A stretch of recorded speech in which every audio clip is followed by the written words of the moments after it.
반갑습니다. 플러스 경매 김수경입니다. 저는 부산, 울산, 경남 지역에서 경매 대행 그리고 경매 교육일을 하고 있습니다. 오늘 소개드릴 사건은 저희 입찰 들어와가지고 3등밖에 못한 사건입니다. 울산광역시 북구 화봉동에 있는 화봉 휴먼시아 아파트예요. 화봉 휴먼시아 아파트인데 10월 29일 날 경매가 있었거든요. 네, 10월 29일 날 여기 보면은 감정가가 2억 5천이고 한 번 유찰돼서 최저가가 1억 7,500 돼 있죠. 울산 지역도 보면은 30%씩 내려갑니다. 부산 경남 같은 경우에는 감정가에서 한 번 유찰될 때마다 20%가 내려가는데 울산 지역은 30%가 내려가서 2억 5천에서 1억 7,500 이렇게 최저가가 돼 있었습니다. 그런데 이제 현장 조사를 나가 보니까 임장을 돌아보니까 지금 현재 시세는 감정가보다 높더라고요. 그래서 저희도 여러 가지 감안하고 그리고 앞으로의 동향이 좀 더 이렇게 오르지 않겠나 여러 가지 뭐 시세 조사에서 판단을 내려서 제법 쓴다고 썼는데도 3등밖에 못했어요. 되게 아쉬웠었는데 이게 재경매가 나올 것 같습니다. 왜 그런지 한번 볼게요. 네, 감정가 2억 5천, 최저가 1억 7,500일 때 39명이나 세상에 입찰을 했었어요. 지난번에 저희 낙찰 받았어요 하고 제가 소개드린 사건도 하나 있었죠. 그 울산 중구 서동에 KCC 거기도 37명 들어왔을 때 저희 1등 했었는데 이번에는 3등이에요. 자, 여기 보니까 근데 감정가 낙찰가가 상당히 높아요. 3억 3,160. 저희 지난번 낙찰받은 그게 물건이 상당히 더 좋은 거거든요. 근데 저희가 3억 3백을 받았는데 이건 뭐 시세가 한참 밑인데 단위가 잘못된 이거예요. 그래서 제가 이거 보니까 2등은 2억 4,710이고 그래서 이 사람이 원래는 2억 3,160을 쓰고 싶었던 것 같은데 3,160에 너무 이렇게 꽂혀 있어가지고는 3억 이렇게 2억 쓴다는 게 2자를 3자로 쓴 게 아닌가 하고 추측을 하고 있었어요. 그래서 이게 이제 재경매가 나오겠지 하고 있었습니다. 네, 재경매 진행할 것 같고요. 이거 보니까 그래서 3억 3,160 이렇게 되고 그 다음에가 2등이 2억 4,710 3억 3,160은 분명히 실수를 한 거니까 이 사람이 잔금 납부할 이유가 전혀 없잖아요. 절대 안 할 거 아니에요. 차라리 1,750만 원을 날리는 게 낫지. 그렇지 않습니까? 자, 그렇게 되니까 뭐라고 하냐면은 제 동생이 카톡으로 문의가 왔어요. 오늘 누나 거기 저기 그 뭐지 그 불허가 신청했던데 그러면은 차순이가 가져가나 이러고는 카톡이 왔어요.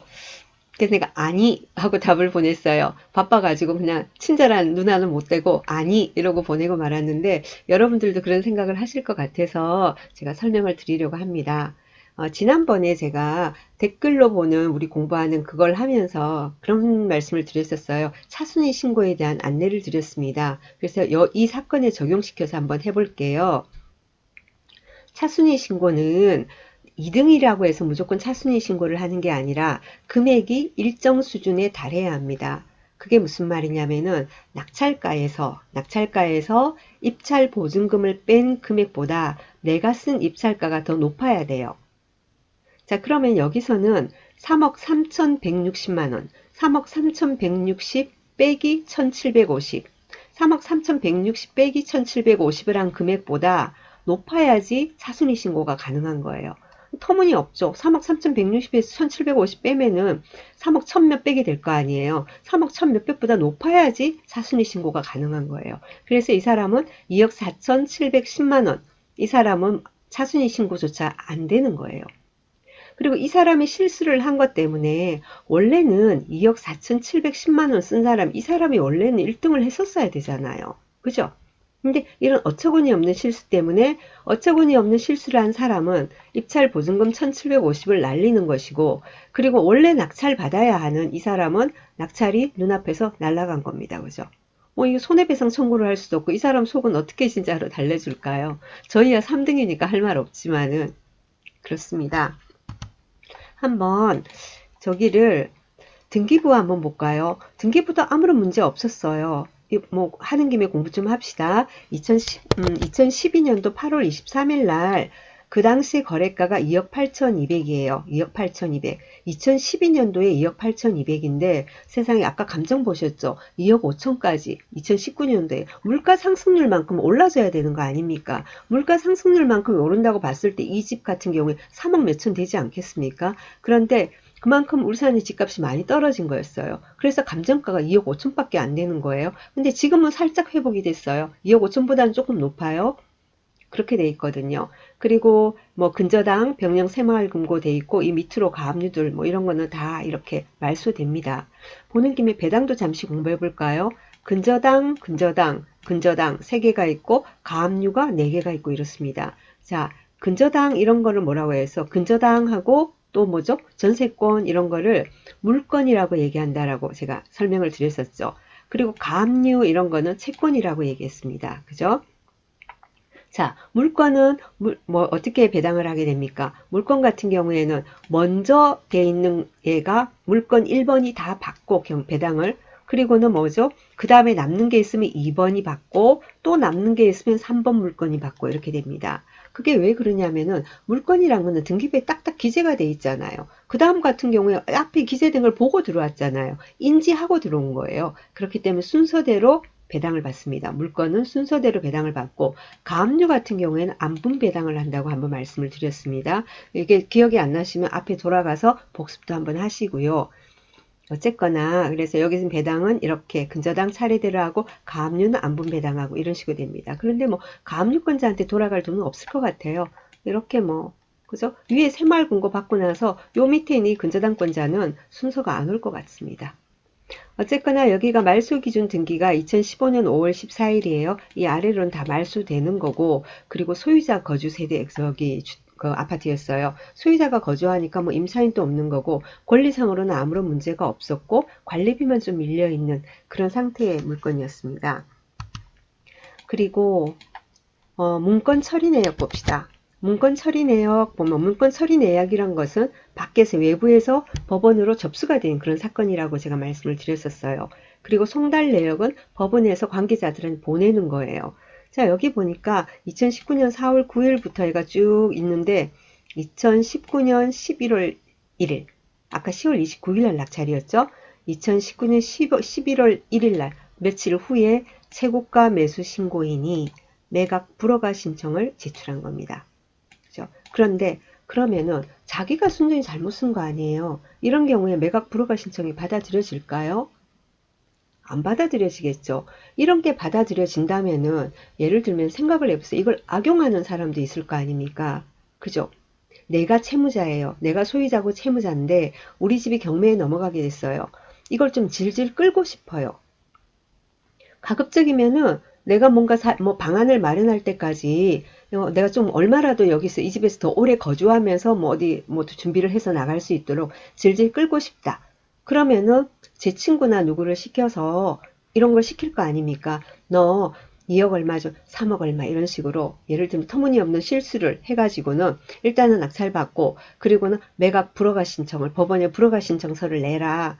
그러면은 뭐겠습니까? 그럼 법원에서 할 수 없이 그러면은 불허가 신청을 받아준다면은 입찰 보증금 되돌려 받고 또 다시 매각 날짜를 잡아서 경매 날짜 잡아서 또 진행하고 또 그런 짓 하고 이러면은 질질 끌어질 거 아닙니까? 그래서 정말로 확실한 뭔가 근거가 있지 않은 이상은 이런 실수는 받아들여지지 않습니다. 지난번에 제가 제일 처음에 이거 경매 유튜브 이제 시작했을 때 초창기에 올려놓은 영상에 보면은 동그라미를 하나 더 쓴 사람도 있어요. 이 사람보다 더 하죠. 그죠? 여기는 2억 몇천을 쓴다는 걸 3억 몇천을 썼잖아요. 1억을 더 쓴 거예요. 자기가 쓰고 싶던 금액보다. 그런데 동그라미 하나를 더 쓴 그런 사건도 있었습니다. 안 받아들여지죠. 당연히. 예, 불허가 신청은 받아들여지지 않습니다. 그래서 이 사건이 다시 재매각으로 아마 나오게 될 겁니다. 그런데 그러면은 재매각이 나오는 게 보면 두 가지가 있죠. 미납으로 인한 게 있고 그리고는 불허가로 인한 게 있습니다. 그죠? 예, 절차상에 무슨 흠결이 있다거나 해서 법원에서 그냥 불허가를 하고 그리고는 다시 경매를 할 때는 입찰 보증금이 그냥 10%인 경우가 대부분인데요. 그런데 이 사람은 불허가 사유가 안 되니까 단순히 잔금 미납으로 인한 재경매로 나오게 될 겁니다. 예, 그런 경우에는 입찰 보증금이 10%가 아니고 법원에 따라서 20% 또는 30% 이런 식으로 해서 나오게 됩니다.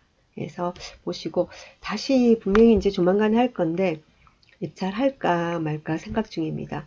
아유, 뭐 하지 말까 하는 생각이 드는 게 뭐냐면은 저희가 2등을 했었다면은 한 번 더 분발해볼까 하겠는데 2등 금액도 꽤 높았거든요. 2억 4,710이었잖아요. 거기다가 명도비, 관리비, 뭐 이사비 이렇게 하게 되면은 아 이건 지나친 과열이 아닌가 그런 생각이 들어서 할까 말까 하고 생각 중입니다. 그래서 이런 실수하지 마시고요, 여러분은.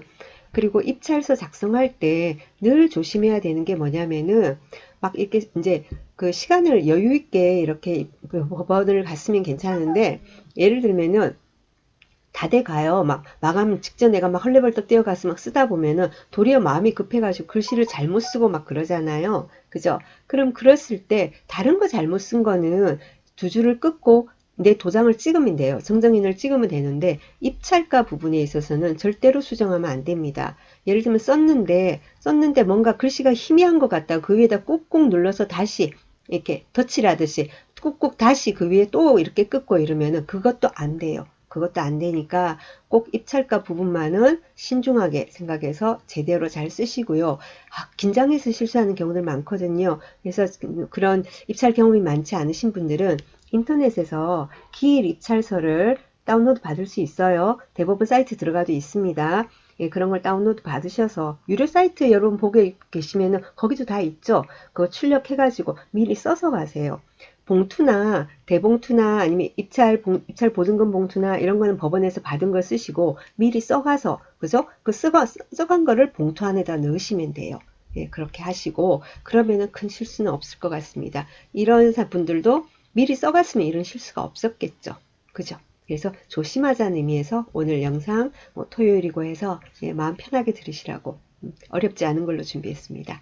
자, 감사합니다.